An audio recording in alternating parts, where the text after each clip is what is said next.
আসসালামু আলাইকুম ভিউয়ার্স, সবাই কেমন আছেন? আমাদের উদ্যোক্তাদের জীবনে কোনো ছুটি নাই। তাই তো প্রোগ্রাম করতে গেলেও কেকের অর্ডার চলে আসে। সেখান থেকে বাসায় ফিরে আবার কেক বানিয়ে ডেলিভারি করতে হয়। আমি হাসিন আনসার ম্যামের সাথে প্রাইম ইউনিভার্সিটিতে একটি প্রোগ্রামে গিয়েছিলাম। তো প্রোগ্রাম শেষ করে ৯টা বাজে, রাত ৯টা বাজে আমি আম্মুর বাসায় চলে যাই। রাত 11টা বাজে কল আসে, আগামীকাল একটি কেক লাগবে সন্ধ্যা 7টার মধ্যে। তো আমি ভাবলাম সত্যি কনফার্ম তো করেনি, হবে কি হবে না। আর খুব টায়ার্ড লাগছিল, ঘুমিয়ে পড়ি।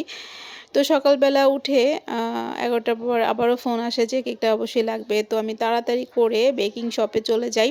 সেখান থেকে যা যা কেনাকাটা করে বাসায় গিয়ে কেকটা রেডি করি। তারপর কেকটা বানানোর পর আবার যাই আমার বান্ধবীর ছোট ভাইয়ের রিসেপশনে। সেখান থেকে রিসেপশনে গিয়ে বান্ধবীর সাথে দেখা করে খাওয়া দাওয়া করে আমি খুব তাড়াতাড়ি চলে এসে বাসায় এসে এই যে কেকটা রেডি করলাম।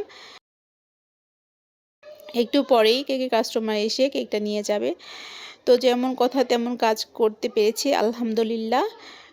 ঠিক 7টা সাড়ে 7টার মধ্যে কেকটা কমপ্লিট করতে পেরেছি। আর ভাইয়া এসে কেকটা নিয়ে গিয়েছে। তো কেকের ওপর শুধু নামটা লিখা বাকি ছিল। তো এভাবে আমাকে যেভাবে বলেছিল লিখতে হবে, আমি ঠিক সেভাবে লিখে দিচ্ছি।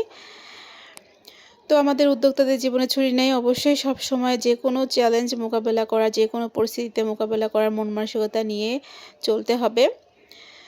তাহলেই ইনশাআল্লাহ ভালো কিছু হবে।